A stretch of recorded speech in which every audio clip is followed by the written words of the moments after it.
There's some little white lies out there, and we'll talk about some of them tonight. I want to welcome you to Let's Talk Native. This is December 8th, and I'm going to welcome you to Let's Talk Native on the LTN Radio Network. This program breaks all the rules for Native radio. No buffalo speeches, no mystic healing, no special Indian prayers. We tackle the real issues facing Native people. We look back at our glorious and our grave history. Tough look at where we're at now, and look forward to our ongoing battles for sovereignty and autonomy.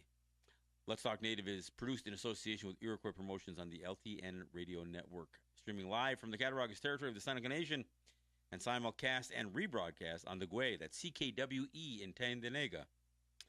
You can find us streaming live at www.ltnradionet.com. That's where you can stream our audio.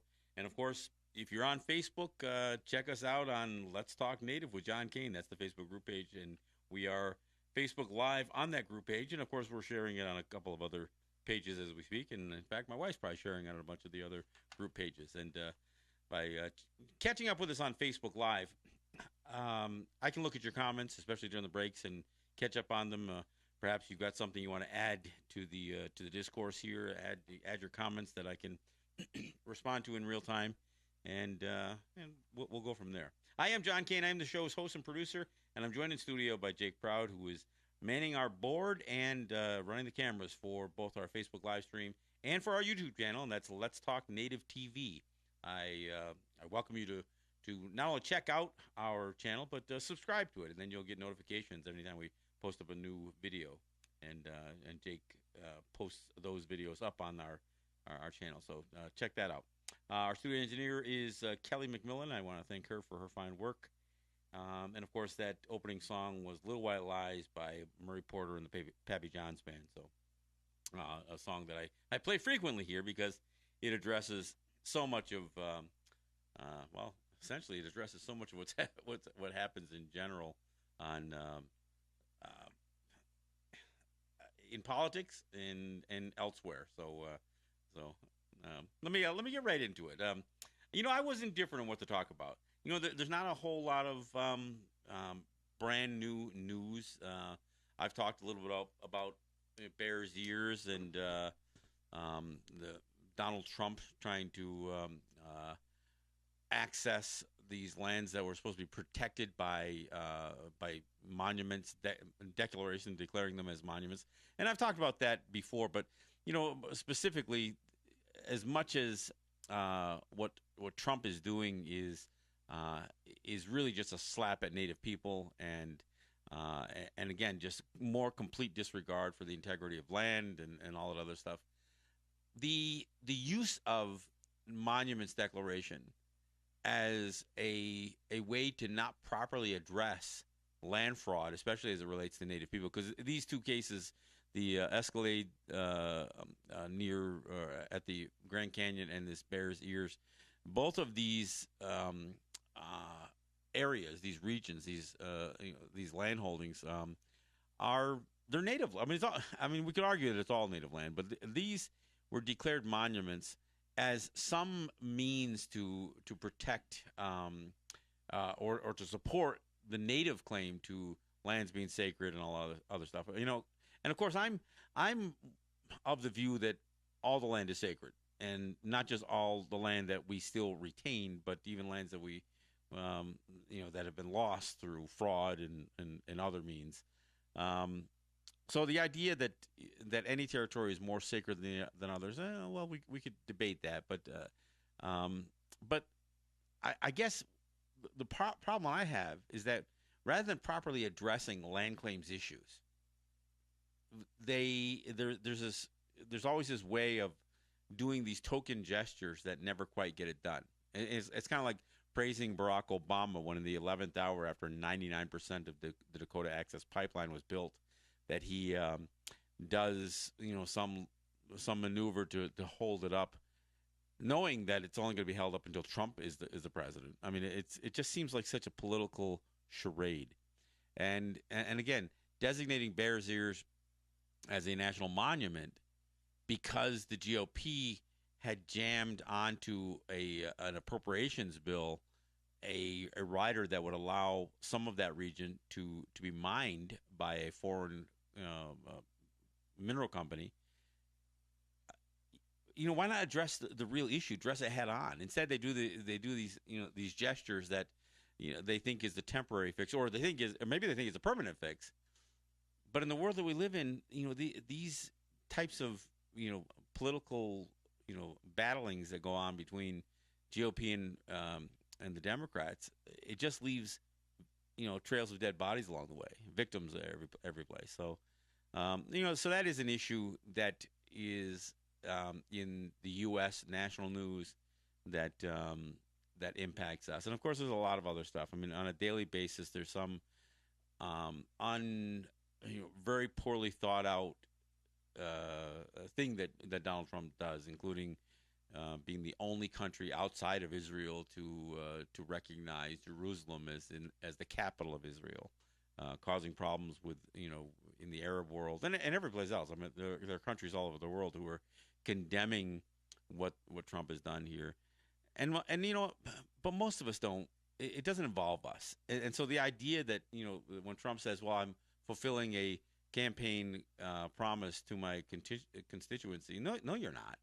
I mean, whether Jerusalem is the capital of Israel or Tel Aviv doesn't affect me, not just because I'm native, but it doesn't affect most people. Are completely unaffected by it. The people who are affected by it are people who are supposed to be lured into a peace process out there in in the Middle East between the Palestinians and Israel, which this certainly isn't going to help that situation. But I guess as I look at some of the other national news, U.S. national news, the two things that jump out at me right now, and we can tie some of it back. One of it has to do with these members of Congress, a senator and two congressmen who have resigned amid sexual harassment allegations. And of course, two of them are Democrats, and one is a Republican. And there's a part of it that I don't think people are fully evaluating. I mean, I hear all kinds of people boo-hooing over Al Franken because he's such a nice guy and he smiles a lot, and former comedian, and and look, whether he was doing something as offensive as Roy Moore, the guy running for Senate or for Congress in Alabama, isn't really the point. The fact is that unwanted advances have been made by this guy repeatedly, apparently, and and he finds it in his own words ironic that Democrats were calling for his resignation, while the president of the United States, who openly talked about grabbing women by their genitalia and that he can do it, that he just walks up to women and kisses women, whether it's invited or not, which is exactly what Franken is accused of. I mean, he admits he does that. In fact, took it to a whole nother level by saying, no, I can walk up and grab women by their genitalia. That's not the word he used. And I can do that because I'm famous, because I'm a star. And that was before he's president. Now he's a real star, right? Now he's a big star. and there is irony in that. But I want to back this story down a little bit because it's not people are being disingenuous. There's a reason that Al Franken was asked to resign beyond the allegations. And the reason is because Minnesota has a Democrat in the governorship. The Democrats aren't going to lose a seat in the Senate. They're going to lose a seat because the Democratic governor is going to appoint, probably his lieutenant governor is going to appoint another Democrat. There's no jeopardy here. Trust me, if there was a Republican governor in Minnesota, the Democrats never would have been calling for. So they can play this moral card all they want. But this isn't about morality. This is about politics, and the same thing goes on the Republican side.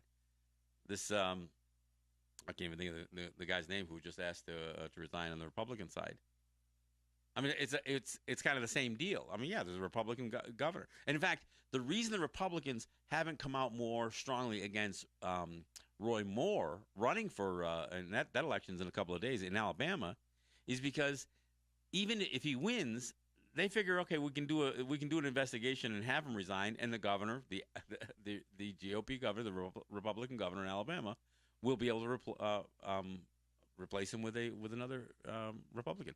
They're not coming out strongly against him, even the ones who had a while back, because the election's in a few days, and they don't want to lose a Republican seat to a Democrat. I mean, this is so much BS on both sides of the aisle, and which is kind of my whole point when I talk from a Native perspective. When I hear, I mean, because let's face it, Minnesota has a lot of Native people in it, and there's a whole lot of boo-hooing in Indian country in Minnesota about, oh, we're losing Al Franken. Nah, yeah, so what? You're going to get another Democrat. It's going to be the same thing in there anyway. There's no real risk there. And let's not forget what these people have done. As I sit here right now, I'm looking at my banner on the wall, my Missing and Murdered Indigenous Women banner. And at its core, this whole idea that men think that they can treat women this way, Democrats or Republicans, because there was Conyers was also asked to resign amid the same kind of thing. So, yeah, and of course we can back it up a little bit. Bill Clinton, I mean, where were the Democrats were crying witch hunt left and right, and there's no question that Bill Clinton behaved inappropriately in office, that he took advantage, even if it was consensual. I mean, how do you? There's no balance there when you're the president of the United States and you're asking an intern to do sexual favors to you. I mean, it certainly wasn't love. I mean, love has nothing to do with cigars in inappropriate places. So I mean, so don't even pretend that. I mean, and of course that love faded away real quick when he got busted. This was a man in a very high position of power, president, maybe the most powerful position on the planet, taking advantage of an intern, a dopey young girl who was wide-eyed towards him. He wasn't being responsible, and he should have been removed. If you're going to ask Al Franken, who may have inappropriately kissed a few women or jokingly made gestures at grabbing a woman by her breast, that's a little bit different than having sex in the Oval Office. I almost said oral office. Can you believe that? Yeah. But no, I mean this is the level of hypocrisy here, and this is where and I always got to come back to Native people. Man, we've got to draw a line between us and them. We got to stop pretending that their system is for us and that it's ours. I mean, it isn't. I mean, as I listened to some of the ones who were calling almost for, it sounded like they were calling out, a declaration of war against Donald Trump over Bears Ears and over this, this whole monuments thing. And after they pledged to fight over and over and over again, the last thing out of, I don't remember which chief or tribal chairman it was, but he says, "We'll see you in court." Wait a second now. So, for all of your bluster about fighting Donald Trump and about fighting the exploitation of these lands, you're just going to hire a bunch of white guys in Washington to fight it for you? And not tough guys. You're going to hire a bunch of white lawyers who are going to do what? Argue with other white lawyers in front of a white judge? Chances are a white guy's going to win that fight. And it isn't going to be Native people that are going to win that fight. We have to start. I mean, look, and I'm not suggesting that raising some of the legal challenges to this isn't part of. It shouldn't be part of the strategy. But it shouldn't be the strategy. That's not the fight. I reject this notion that the modern day warrior is carrying a briefcase. No, I don't think so. I don't think so. I mean, I know we live in a world where we've got to figure out how we navigate the oppressive judicial system of the United States as we stand our ground. But you know what? We got to stand our ground. If you think a lawyer's going to stand your ground, really, you think that's going to happen? So I mean, as I watch this stuff play out with these with these senators and congressmen resigning, and doing so obviously begrudgingly and showing very little remorse for what they're being called out for, And then when I see how the parties are handling it, that it's all BS. Because at some point, some of these parties are going to be facing other congressmen and senators who may have gotten elected in a certain state, but the governor of that state is not going to necessarily be of the same party, and those shoes are going to drop. And so even for the Democrats to say, well, yeah, we asked Conyers and Franken to resign because we think it's inappropriate. Now let's see what happens with Moore, and let's see what happens with how plenty of allegations about Donald Trump out there. But if you think throwing Franken and Conyers under a bus for those allegations is somehow you raising your moral flag a little higher when there was no risk of losing a seat, at least from a party standpoint, it's a little bit disingenuous. And I think we as Native people, we have to understand how their politics work. I talked about this last week when I talked about education, or earlier this week, education.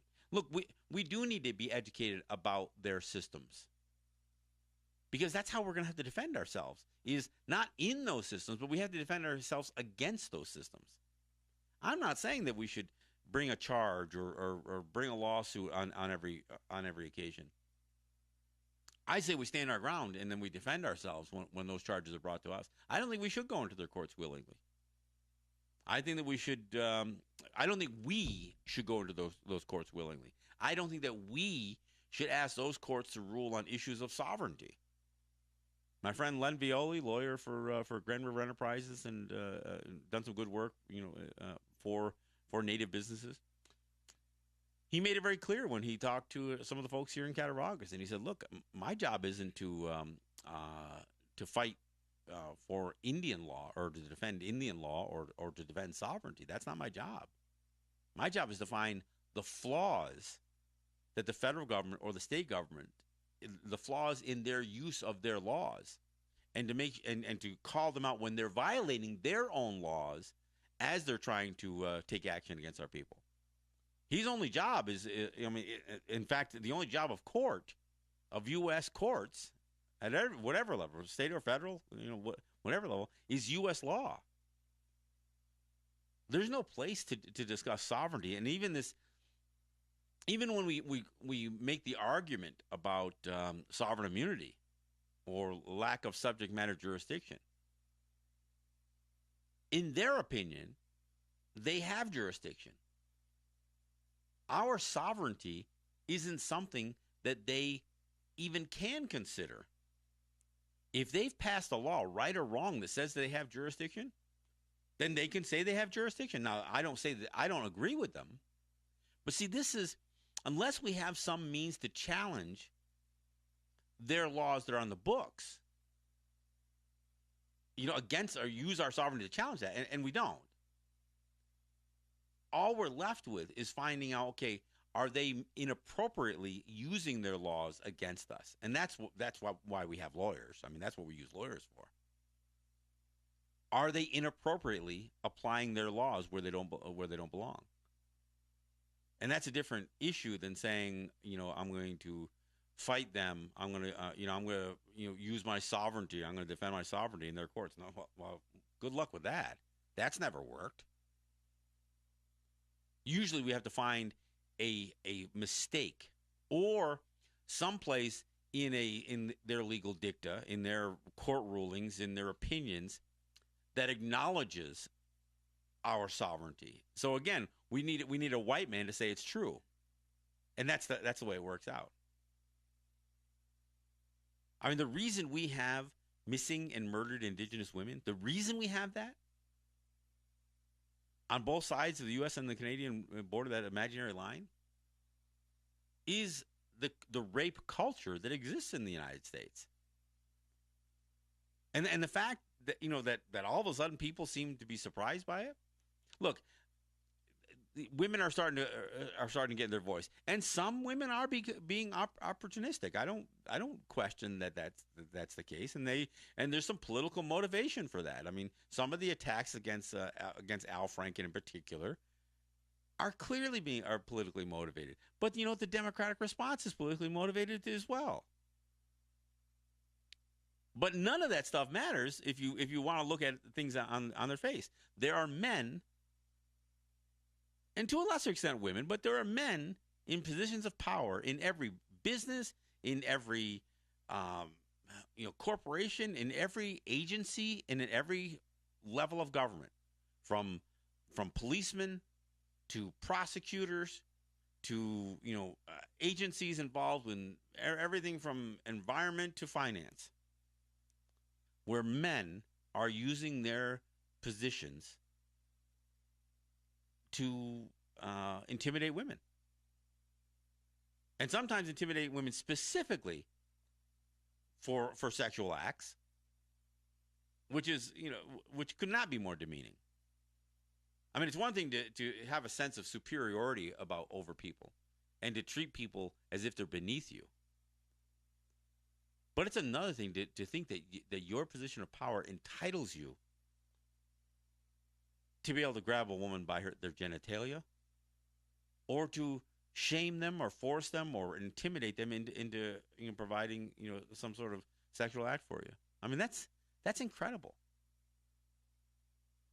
And it's been happening for probably 1,000 years.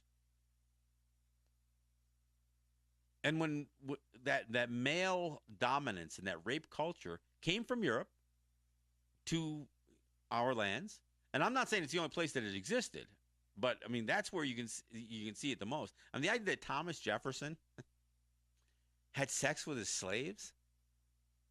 I mean, just think about that.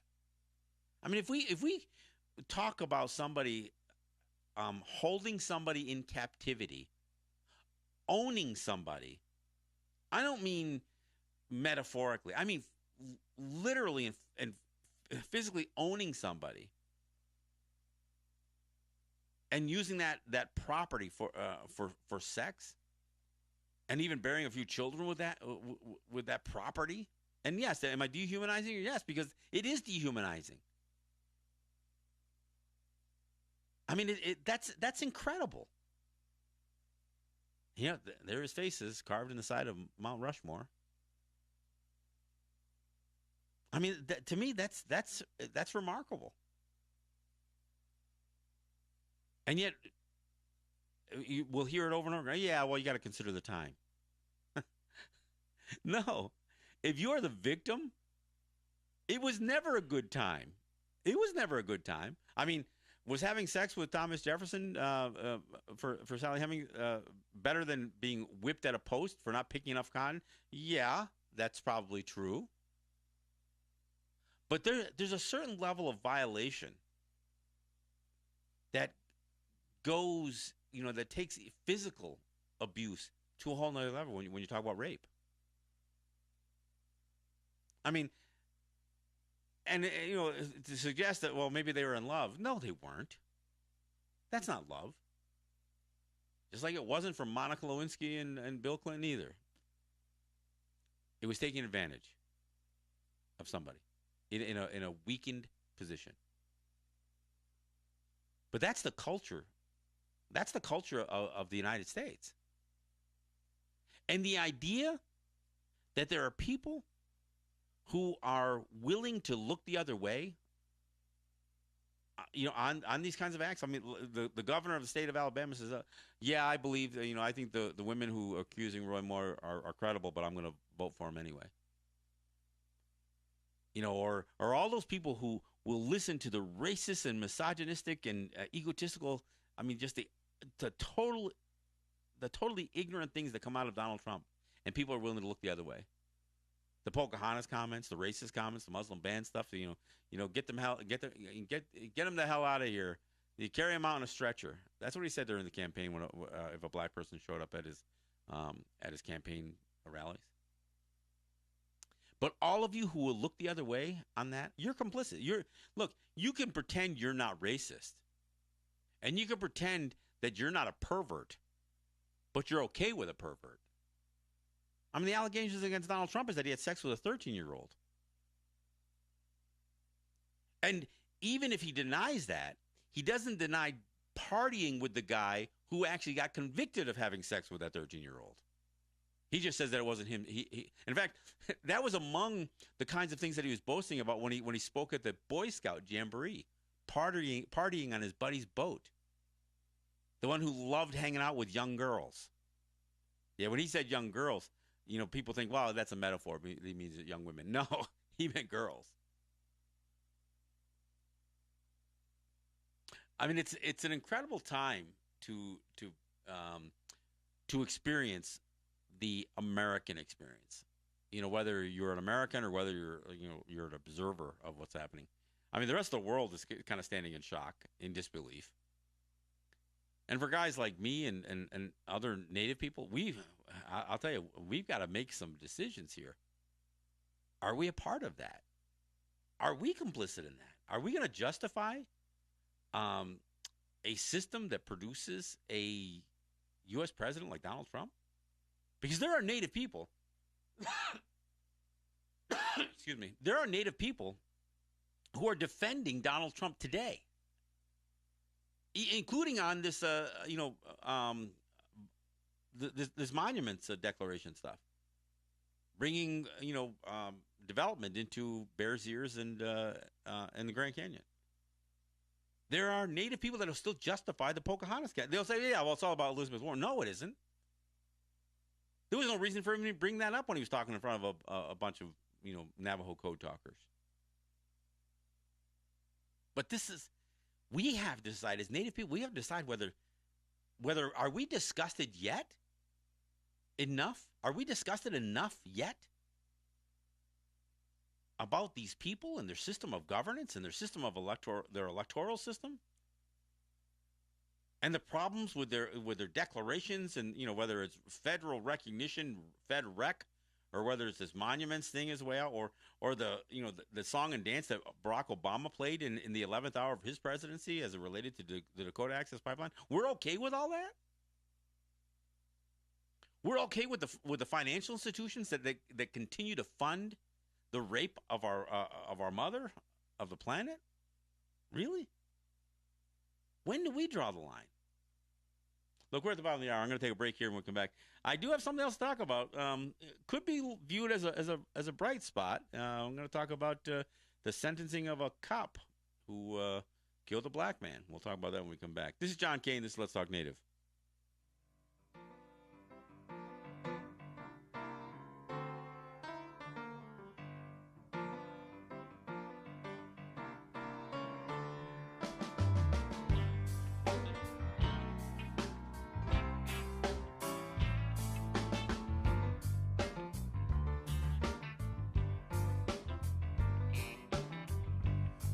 Comes up on another day. Same faces smiling my same way. I know she feels the same way too. Damn, it's just you. Well, maybe I'm not the romantic kind. No candlelight dinners and no fine French wine. I love you, baby, but I forget to say. I know it's wrong, but I'm just that way. Feel the light, feel the light.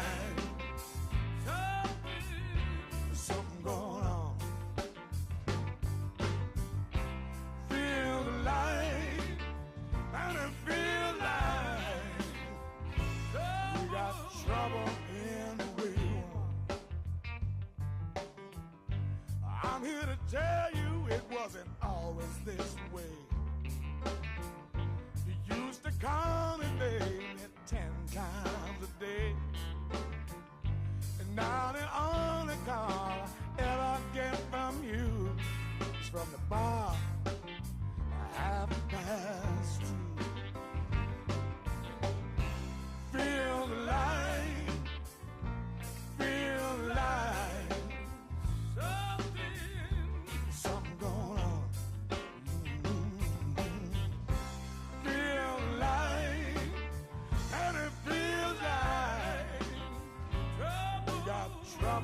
in a wigwam.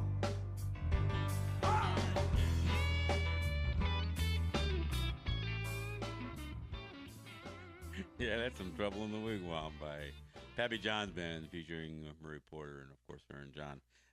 Hey, I'm going to give some props out to my sponsors, Ross and Holly John and the RJE family of businesses, Eric White and ERW Enterprises, my good friends like Ed Schindler and Cynthia Trice and Neville Spring, Sugar Montour, and even the Seneca Nation for offering contributions to help me do what I do here and to help me not just do this show, but do my show in New York and get out there for some speaking engagements. And, you know, I know some people get out there and speak and they pull in lots of money. I'm not one of those guys. I'm one of those guys who, when there's an opportunity to address a crowd, I will do it. But I'm a cheap date as it relates to that. So without getting the support from my friends and our bigger sponsors, wouldn't be able to do half of what I do. So I appreciate all of you guys. Look, I also want to, while I'm at it, I guess I should thank Unity Stream and Apache RadioNet for providing our streaming. I also want to thank CKWE again for both their simulcast and the rebroadcast, as well as Netroots Radio, Real People's Media, and Indigenous Resistance Radio. I want to thank you guys for carrying our program.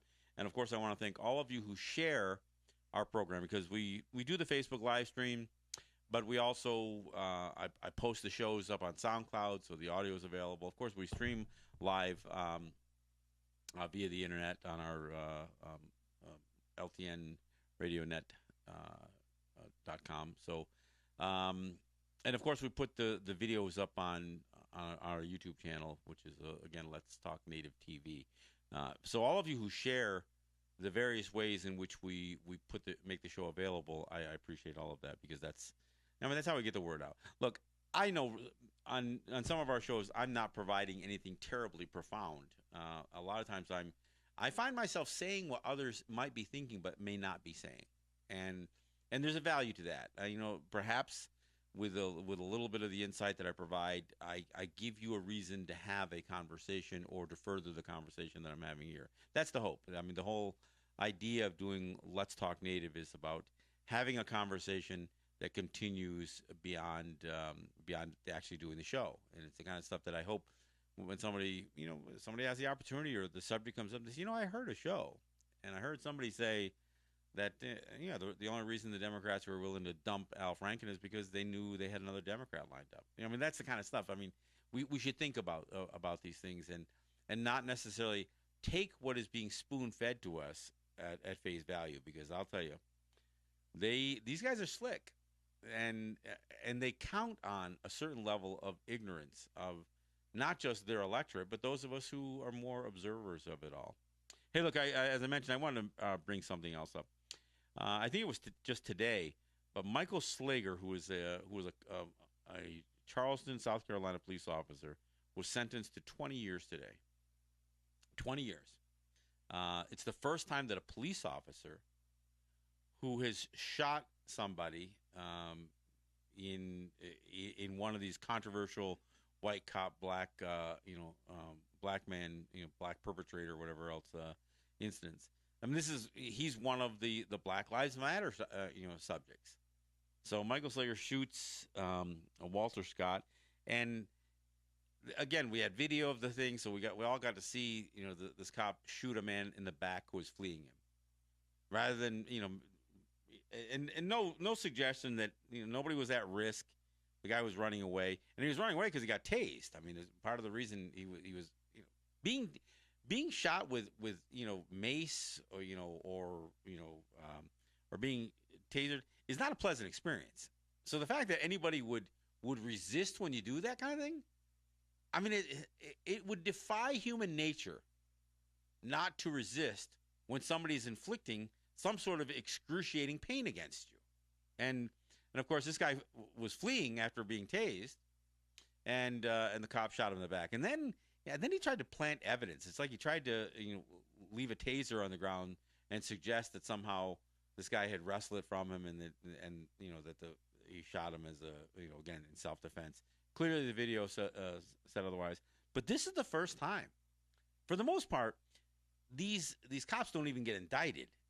And when they do get indicted, they always get acquitted. This is the first time that a police officer who shot an unarmed man has been has been well. I guess he pled out. Actually, he pled guilty, but then he was sentenced to 20 years. It's the first time one of these guys has paid a price. So that's a kind of a strange thing. Now, the other thing that happened again in the United States court system was the illegal immigrant Mexican who was acquitted of murder because a gun that had gone off, the bullet ricocheted off the ground and killed somebody, and they wanted to charge him with murder, and they wanted to, they wanted to try him as if he intentionally killed somebody, and clearly he didn't. Nobody shoots a bullet off the ground or off a building to try to kill somebody, but and of course there was outrage, and of course the typical Trump tweets that follow. I'm waiting to see if Trump tweets on somehow this being some level of injustice because a police officer is going to prison for killing somebody. But I got to tell you, one of the things that struck me about this story, and look, I'm glad to see that a police officer is finally being held accountable and is going to have to pay some sort of price for his, whether it was done solely based on race, but certainly it was based on on him being in a position of power and being in a position that he could get away with, believing he could get away with it. And that's why his story was what it was. But I heard his mother, this Walter Scott's mother, afterwards, and she went on to her litany of thanking God. Thanking God. She said, I want to thank God for the prayers. For one thing, the people are the ones who prayed, not God doesn't do the praying. God hears the prayers, supposedly, right? Isn't that the way it's supposed to work?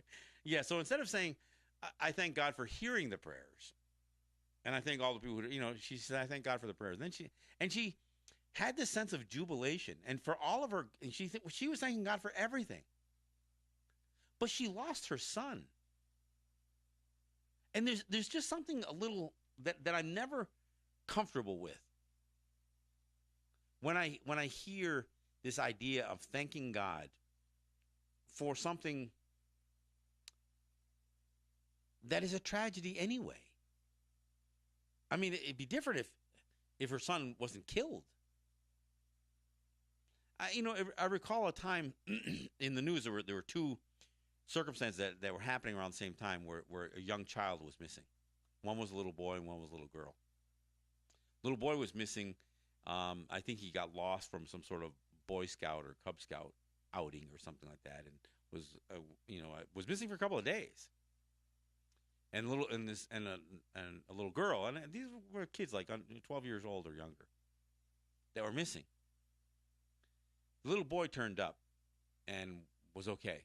He survived his ordeal, and he was just lost, but the little girl was killed. She was raped and murdered.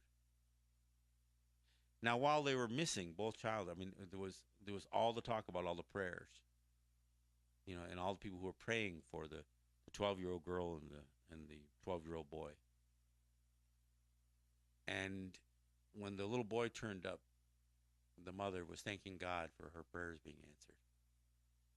And all I could think was, but the little girl's prayers, the prayers for the little girl weren't answered. I mean, and that's there's something really, really uncomfortable about that. And as a Native person, when and of course I'm on Facebook, so I get a lot of these memes that are posted that have Native and Indians and angels all together on their memes and all this holy roller stuff. And look, people can believe whatever they want to believe, but when I hear a Native person thanking God for the gathering at Standing Rock, or a Native person thanking God for whatever, I'm thinking, where was that God when they were killing us in massacres and stripping our, ruining, severing generational ties with 100 years of residential schools. Man, I saw a meme my buddy Robert posted up today. It said, so yeah, everybody loves the native people when they talk about spirituality and feathers and culture and, and all, peace and love and, all these great things. Native spirit, all that. They love native people when they do all that. Dance, wear regalia. But when we show up to protest and when we talk about racism, or environmental degradation, when we stand up, they don't like us so much when we do that. They don't like us so much when we do that. When we're peaceful and prayerful, we're loved. And everybody's real quick to talk about, oh yeah, somebody was so gracious. They forgave the killer of their child. You can damn well believe that if somebody inflicts, some crime or some tragedy against my family, I'm not big on the whole forgiveness thing anyway. But I guarantee there will not be forgiveness in my heart. And it's got, and people can associate it with all kinds of religious beliefs and everything else. But when I see people of color in particular, and when I think about the black experience through 100 years of slavery and on another 100 years of overt racism, lynchings, and black towns and villages being burnt to the ground like Tulsa. I mean, when I think about what black people have to endure, and then I hear how religious some of them are, I'm thinking, wow, you really bought that hook, line, and sinker. And the same thing with Native people. Man, I look. I understand that there's this. The system is set up so you're not supposed to call out God, right? You're not supposed to challenge Him. You're not supposed to hold Him accountable, right? But you're all going to thank Him when the good thing happens. But I don't know. I mean, we've got kids dying of cancer. And this is the time of year that, comes around to the anniversary. I lost my son-in-law, a number of years ago. And the anniversary of that's coming up. I think about my friend, James Gray, who lost 2 of his kids to cancer. I mean, what God thinks that's okay? And look, I don't want to turn this into just an open condemnation of religion, but when I think about people who had a God used against them, so the doctrine of Christian discovery and, the papal bulls of the 15th century that didn't just authorize but encouraged slavery, that encouraged the taking of land, and the idea that using Christian doctrine you could hold a people, dehumanize the people, but hold them beneath you in such a way that you could justify. I mean, I talked about the Sand Creek Massacre, last week, and Colonel John Chivington, decrying anybody who would befriend or help an Indian because his job was to kill Indians, and that he believed that he should be able to use any means provided by God to kill Indians. And he wasn't just a colonel; he was a Methodist preacher. So I don't know. So as I listened to Walter Scott's mother, thank God for a 20-year sentence of the cop who killed her son. I don't know. I don't think I'd be very thankful. But I will say, although, and I had this debate just at home a little while ago, this isn't a precedent that will lead to other convictions and sentencing. That's not the way the legal system works. I mean, the laws are clear that if you kill somebody, it's a crime. Of course, They've got all kinds of loopholes that police officers can jump through, including just making their case that they were fearful.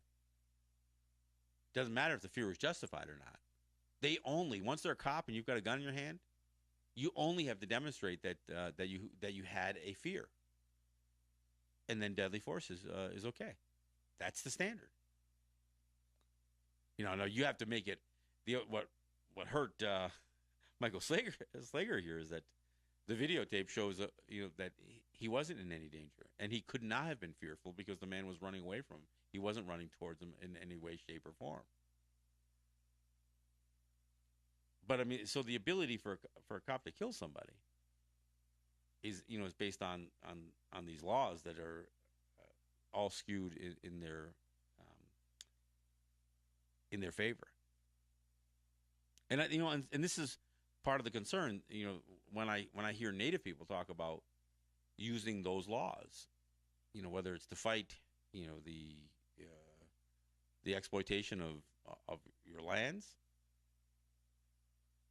or whether, or what, no matter what it is. These are part of things that really concern me. And when I looked at what happened with this case, there isn't a precedent that's going to let a whole lot of police officers be convicted. But here's what I hope does happen. I hope the next police officer realizes that yes, it is possible you can be convicted, and yes, it is possible you go to prison for that time, and then you've got to sit for 20 years in a prison as a former cop with a bunch of people that are not going to be very friendly towards you. So I'm hoping that this sentencing at least hangs over the head of some of these guys to think, well, maybe I can't get away with it. I don't think there's no monumental sea change. This isn't like the sexual harassment thing that I talked about in the first hour. This is where you are going to see a constant drumbeat of more people coming forward accusing other people. Because let's face it, I mean, the rape culture of the United States, and the American culture and the European rape culture was so prevalent that much of the conduct that men acted under was not just permissible or permittable. It was normal. It doesn't matter if it's wrong or immoral. They could get away with it, and that's why you have guys like Donald Trump who think that it's okay to grab women by their genitalia.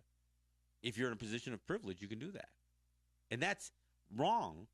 But that's what people have accepted, and again, people are complicit with that when they look the other way, and they don't hold people accountable for that kind of thing. But when I think about a police officer going to prison for 20 years, and I think the judicial system is so screwed up, and I don't think prisons work. And the United States has got more people in prison than any other country per capita. Not even close. I mean, it's not even close. There's no close second. So for all the people who want to talk about North Korea or Russia or China, no. The United States has more people per their population, and maybe more people in total anyway, in prison than anybody. I mean, prison is an industry. I'm talking to you here from the Cattaraugus territory of the Seneca Nation, and man, there's all kinds of prisons right close by. Two of them, right on the outskirts here. There's prisons everywhere. I mean, it's an industry. So, I mean, I wanted to talk about those two issues, even though they aren't native issues. But I think there is a caveat, and there's something that we need to consider when we, it's hard to get excited about, this cop going to prison for killing a black man, an unarmed black man, and think that's going to change the judicial system. It isn't. It isn't, and I think we have to be aware of that. But I think perhaps we can at least know that under the right circumstances, it is possible. Finally, it's been demonstrated that it's possible that a person can be held accountable. All right, hey, just a couple of other things. it seems like there's been quite a few people that have passed on in the last week or so. Um, some people that I've admired and gotten to know over the years. Boots Keys, for instance, Llewellyn Bushy, and then there's some other folks that are well known that I've had plenty of indifference towards. Irv Paulus out Jr. out in Onondaga, guy who sat on council, somebody who I have tremendous problems with in terms of everything from you know from the mischaracterization of everything from warriors to the role that Irv Paulus and others played when people were beaten on the Thruway in 1997 or not on the Thruway on 81, and then Bob Antone, somebody who I've known for a number of years, who was Oneida, sat on council for the Oneidas. My relationship with Bob Antone has been indifferent over the years, and I was surprised to learn he's not that old. I was surprised to learn that he'd passed away. So I wanted to make those acknowledgments. And then there's one other story that I'm only going to mention it here. I'm not going to get into details, but it fits right in with some of what concerns me about blood quantum and all of the other things. And it has to do with this marry out, move out thing that's happening up in Gunawaga. My friend Degarundage, Paul Delarone, testified in a court hearing. Actually, what they're suggesting is that if you're native and you marry a non-native, then you have to leave the territory, and it seems to be more enforced on women marrying native women marrying a non-native than the other way around. Even though, for the most part, we're supposed to be matrilineal in terms of at least when it comes to clan issues and that kind of stuff. And you would think if you wanted to grow your population, you would not be so prone to toss people out of your territory. And of course, when you think about our history, we have had non-native people who have lived amongst our territories. And, Mary Jemison comes to mind, a white woman whose name, has almost become synonymous with many people in Seneca territory. Everybody who's named Jamison, Jimerson, and James, all those names are associated with a white woman who became a significant part of Seneca history, I guess, and Seneca people. So I think this whole idea that that we're and anybody who thinks that there's a traditional issue or that we're being protective by doing this, I don't know. I have a different opinion about it, and it to me it's more drawn from our culture than just the idea of protectionism or the trend, the global trend of nationalism, where people have to be so prejudiced and racist towards people. I don't know. Maybe we'll talk. Maybe I'll get Degarundage down here on the program. We can talk about the subject a little bit more. But I wanted to mention it because it is in the news, and it's one of the few native news items that has really been prominent out there. So I wanted to at least give it a mention and let people know that I do plan to address the issue, and I have my concerns about whatever we do that mistreats our people. Even right down to the whole idea of whether our people are marrying out or not. I don't know, but I think it's problematic. But so anyway, I told when I started this program, I said it was a mixed bag, and it certainly is. But there's a lot that's happening in state politics and federal politics that doesn't affect us, and we can be swept into the conversations and so I wanted to, maybe add a few thoughts to it. I just want to make sure that people understand that there's problems in those systems, and our best strategy is to do whatever we can to be impacted as little as possible by it. So we have to separate ourselves from those systems. I'm not saying that we have to reject white people. I'm not saying that. And I'm not saying we don't need to understand what those systems are, but we have to stop using them. When we talk about decolonization, again, I go back to that quote. The task of an activist is not to navigate the systems of oppressive power with as much personal integrity as possible, it is to dismantle those systems. And I'll take it another step, because I'm not saying we need to dismantle those systems necessarily, but we need to entangle ourselves from them. So my commentary about what's happening out there is not because I think we are embedded in, or that we should be embedded in those controversies. I think we should steer clear from them. And when offering our thoughts on everything from sexual harassment to to killer cops and that kind of stuff, I think we need to be clear and have a native position on those things, not just grab one of the political sides of the American or Canadian system, liberal, conservative, Democrat, Republican. I think we should be clear that we are not fitting into their labels, into their boxes. So that's my thoughts. All right, well, that pretty much wraps it up. Hey, I will be going to New York next week, but we'll be back here on Monday, and I look forward to that. We never know what's going to creep around the corner. Lots going on, lots of movement, and some of that movement impacts us, and that's why we'll talk about it here on Let's Talk Native. This is John Kane, and I'll see you Monday. Yahweh.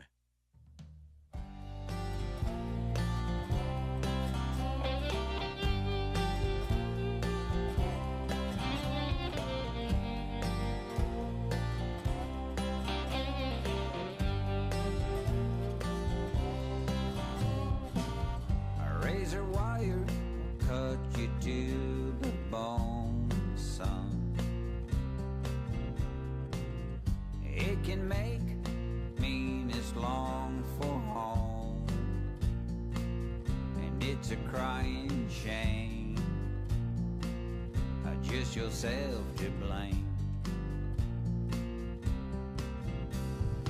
Every morning when the sun comes up, you stand in your cage like a little pup. You wait for the man to turn the key. You step outside to greet. I raise a white